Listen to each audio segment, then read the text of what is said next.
President, a number of Republicans have denounced your statement on Truth Social after the murder of Rob Reiner. Do you stand by that post? Well, I wasn't a fan of his at all. He was a deranged person as far as Trump is concerned. He said he knew it was false. In fact, it's the exact opposite, that I was a friend of Russia, controlled by Russia. You know, it was the Russia hoax. He was one of the people behind it. I think he hurt himself in career-wise. He became like a deranged person, Trump derangement syndrome. So I was not a fan of Rob Reiner at all in any way, shape, or form. I thought he was very bad for our country. Yeah. It's Ken Harbaugh with the MeidasTouch Network. That was Donald Trump doubling down on repulsive comments he made in a Truth Social post about the murders of Rob and Michelle Reiner. Even some Republicans were appalled enough by those comments to condemn them. Not enough Republicans. Here's Mike Johnson practically running from reporters to avoid having to answer questions about Trump's post. Mr. Speaker, did you see the? Do you condemn Trump's post about Rob? What do you got? What are your thoughts about what President Trump said about Rob Reiner at his press conference today? I don't do ongoing commentary about everything that's said by everybody in government every day.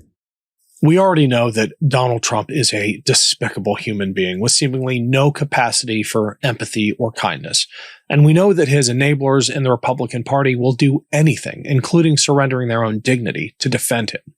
But what's new is how much farther Trump is now going to excuse and provoke violence against his critics. That's what this Truth Social post was really about. It was a celebration of violence.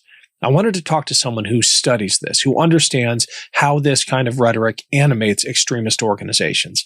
You know who I'm talking about? Kris Goldsmith is an Army combat vet. He founded Veterans Fighting Fascism and is a literal Nazi hunter. Here's our conversation.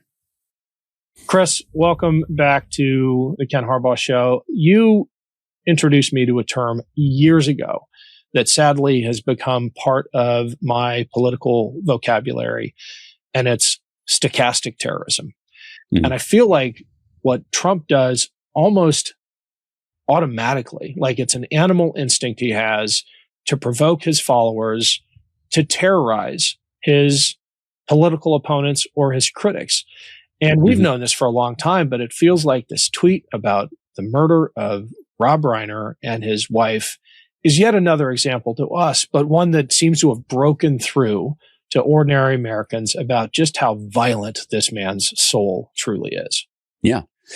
Donald Trump's goal is totalitarian control of the United States. That is, I think, clear from everything that the man has ever done. I imagine that, pedantic people would want to argue with that and be like, oh, he's not a totalitarian. He would be if he were smart enough. If he possessed the capacity to exert that kind of control to actually achieve that, that's where he would be. He's just simply doing everything he can, operating purely on instinct, which frankly is what fascist dictators before him have done. Hitler wasn't brilliant. In fact, he very well lost World War II. Mussolini also not brilliant. What they are is braggadocious, and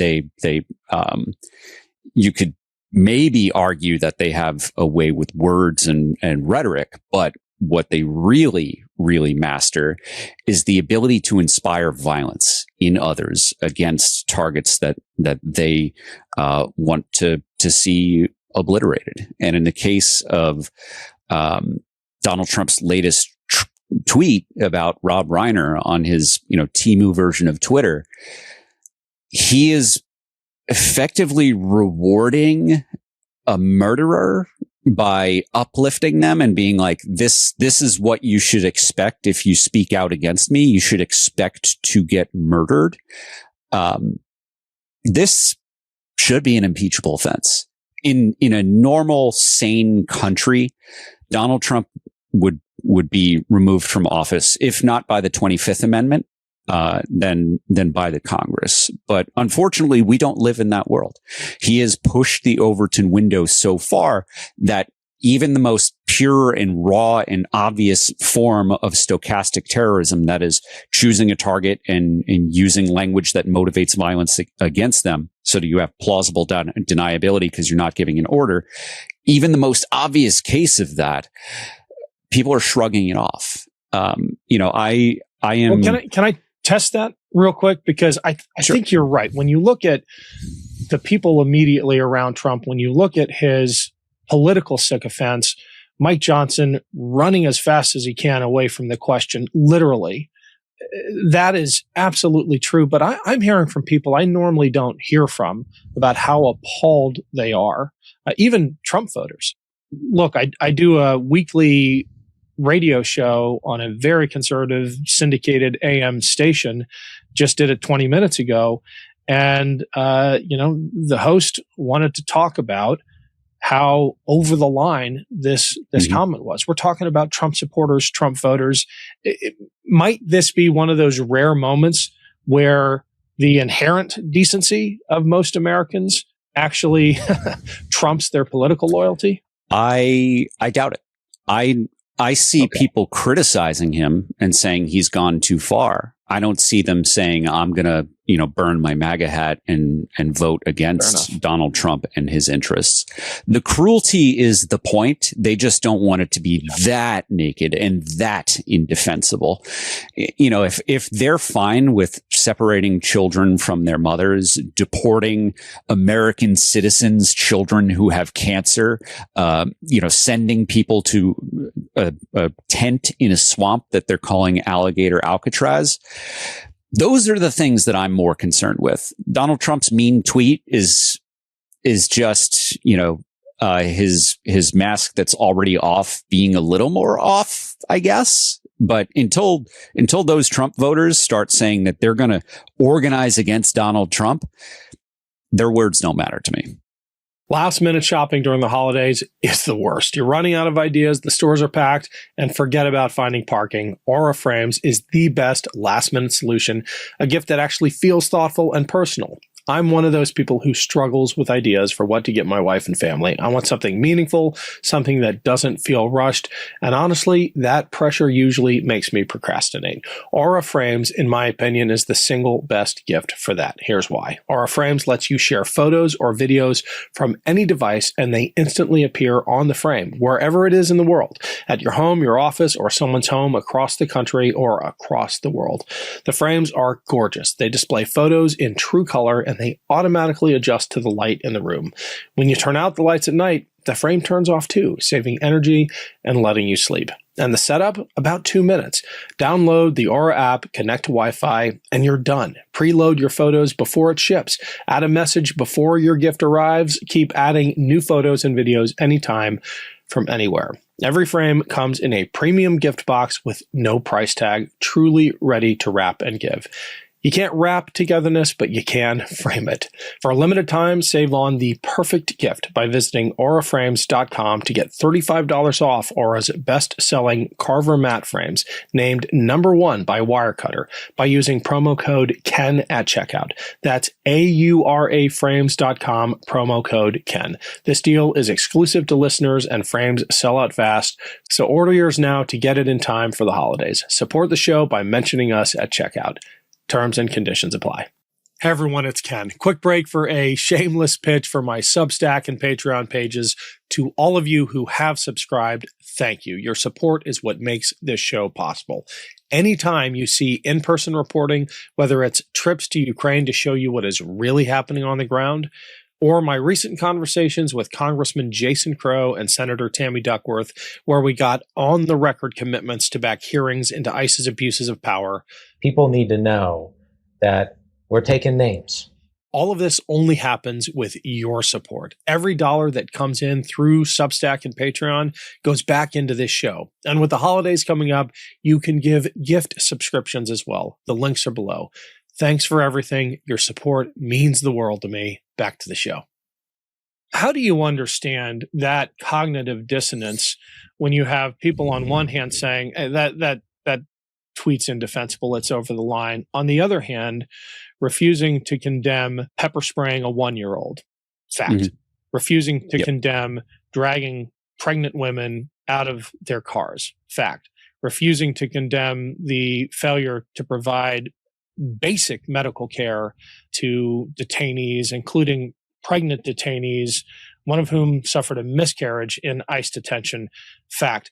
How do we have so many Americans who can inure themselves to those kinds of outrages, yet be offended when the murder of a celebrity is mocked by the president? It still baffles me. I think that they see a white man who was murdered. That's the only difference I can think of in all of the examples that you just named is this time the victim was a white man. We have seen not just MAGA, but the entire right-wing ecosystem, Republicans, lift up white victims of crime as examples of people that we need to pass laws to honor. When that family is like, no, you guys are being racist. Stop using our dead relative for your political gain. And even with the request of those families, the Republicans just keep doing it too, because they know that their base are going to see a white victim of crime and they're always going to be sympathetic with it. That is, I think, the only possible answer as to why there's any sympathy for this man. And that is a devastating commentary. If there is a silver lining, it's that the power of those white voters is diminishing by the day just because of demographic reality.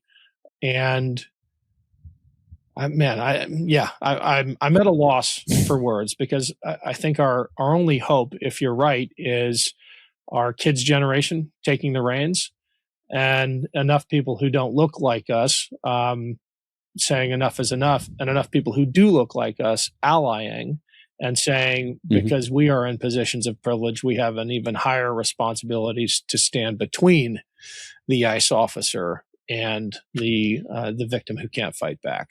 I don't know. You're not a question there, but your thoughts. So I wouldn't consider myself to have been a very empathetic person at 18. I think that I would have said that I was, and I think that I would have given clear examples of what makes me an empathetic person. But before I deployed to Iraq and saw real human suffering, before I saw the terrible, horrific, like unmentionable things that human beings will do to each other, before I understood that level of cruelty, that level of malicious intent and lack of caring, until I saw it with my own eyes, I don't think I could have possibly been the person that I am today in carrying that empathy for all human beings in the same way.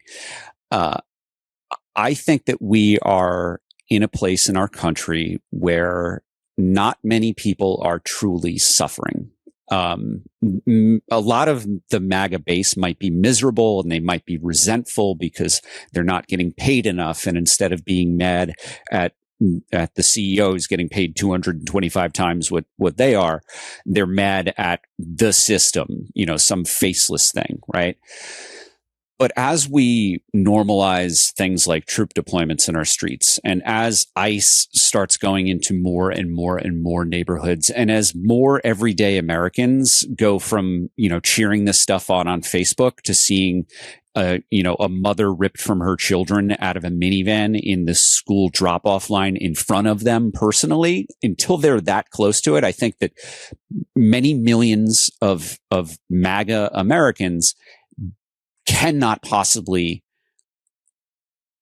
embody that level of empathy. And I don't think that until the human suffering lands in their lap, quite literally, that they will change in any way.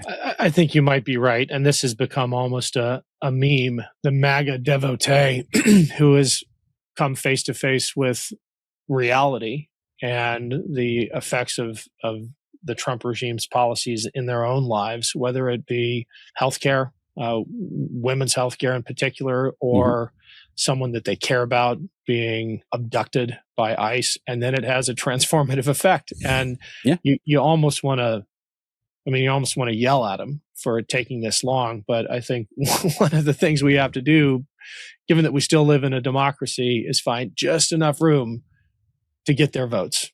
And then maybe we can have a little schadenfreude and justice, but we got to win. Well, and I think that suffering is on its way. Between the troop deployments, ICE ripping apart neighborhoods, the economy is showing signs of weakness, the vaccinations that are going to be harder and harder and harder to get over the rest of Trump's presidency, and all of the other, the pollution that they are just unleashing across America, the national forests that they are gleefully destroying.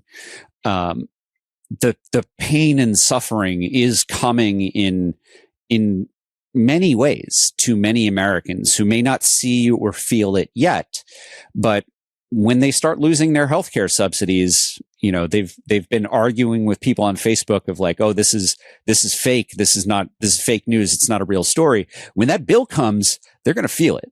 So I am quite confident that Trump imposed suffering will be felt by Trump supporters, and they will start acting in their own interests, because it gets too expensive to just keep letting Trump punch them in the face with policy after policy after policy. Yeah, reality has a way, right? What's coming up on offense? What have you got? What can you share with us? So this week we've got our fourth episode coming out with General Honoré. For those who are not familiar with him, General Honoré became a household name actually while I was in Iraq in 2005 when Hurricane Katrina happened. He became the person on the ground responsible for it after the Bush administration had already really bungled the response by not properly deploying and preparing FEMA, right? So folks might be most familiar with him because of a clip of him getting out of a helicopter with a big cigar in his mouth and yelling at troops and cops to put their weapons down, because the Louisiana governor back then who is the commander of the National Guard for the state of Louisiana, basically gave shoot to kill orders when anyone witnessed looting. And this I believe 3-star general at the time, went and explained to the governor, this is the United States. We don't do that. And these people are taking baby food. They're taking formula.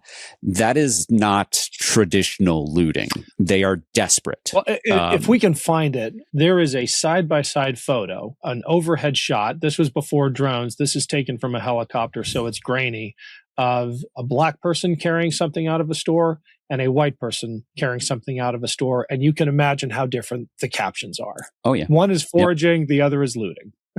Yeah. So General Honoré, since retiring, has become a champion for what he calls the Green Army. It's an organization that he started.